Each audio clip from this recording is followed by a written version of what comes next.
వరెవ్వా KTR sir అంటే కేటీఆర్ సారే ఇచ్చిన మాటను తప్పకుండా నిలబెట్టుకున్నాడు. రాజన్న సిరిసిల్ల జిల్లా బోయినపల్లి మండలం కొదురుపాకల కేటీఆర్ సారుల తాత జోగినపల్లి లక్ష్మీకేశవరావు పేరు మీద బడి కట్టిస్తా అని 2 ఏళ్ల కిందట మాటిచ్చి శంకు బంద వాతిండు. ఇక అన్నట్టే ఇలా బడిని సొంత పైసలతోటి కట్టించి రిబ్బన్ గుంజే కార్యం చేసిండు. హైటెక్ హంగులతోని బడిని జిగేల్ మనిపించి తట్టే కట్టించిండు. ఎంత ఖర్చేందో బయటికి చెప్పలేరు కానీ అన్ని హంగులు చూస్తుంటే ₹1 కోటి మీదనే ఉన్నదని మాట్లాడుకుంటారు అక్కడోళ్ళు. ఇక మార్బుల్ టైల్స్, కొత్త బెంచీలు, కొత్త కుర్చీలు, లేటెస్ట్ బ్లాక్ బోర్డులు అన్ని పెట్టించిండు. ఏడ ఖర్చు కాంప్రమైజ్ కాకుండా తాత పేరు నిలబెట్టేటట్టు గట్టిగానే బడిని కట్టించిండు. అయితే ఊర్లో బడి మొత్తం బాధపడిపోయి ఎప్పుడు కూలతో తెలియకుంటుండేనట.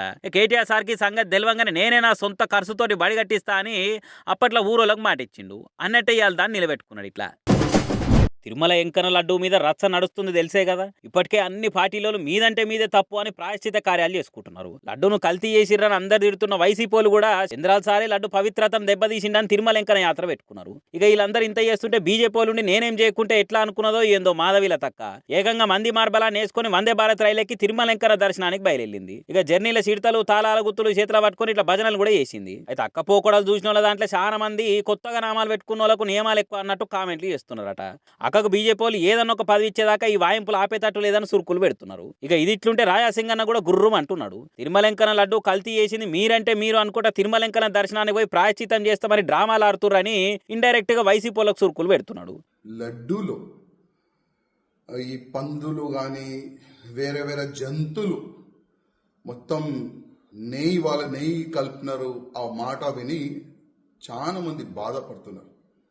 అసలు ఎంత పాపిష్టుడు కూడా ఈ ప్రపంచంలో ఉంటారా అని ఒక చర్చ నడుస్తుంది.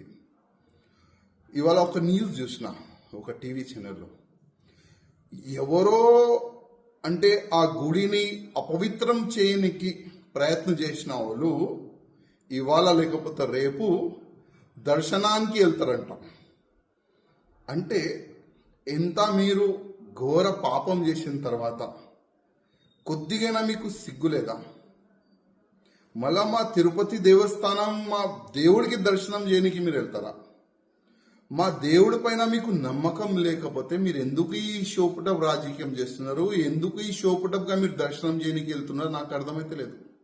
ఇట్లా అన్ని పార్టీలు లడ్డు ముచ్చట్ల మేమింత ప్రాయశ్చితం చేసి ఎంకన్న కృపకు పాత్రులు అయితే మనం ముందుకు వస్తున్నట్టే వైసీపీలు కూడా వస్తున్నారు. కాకుంటే పాపం ఎంకన్న ఆఖరికి భక్తులు పవిత్రంగా తినే నా లడ్డు ప్రసాదాన్ని కూడా మీ తుచ్చ రాజకీయాలకు వాడుకున్నాడు చూస్తుంటేనే ఈ కలియుగం జల్ది అయిపోతే బాగుండని ఫీల్ అవుతుండొచ్చు అని అనుకుంటారట శ్రీవారికి అసలైన భక్తులు.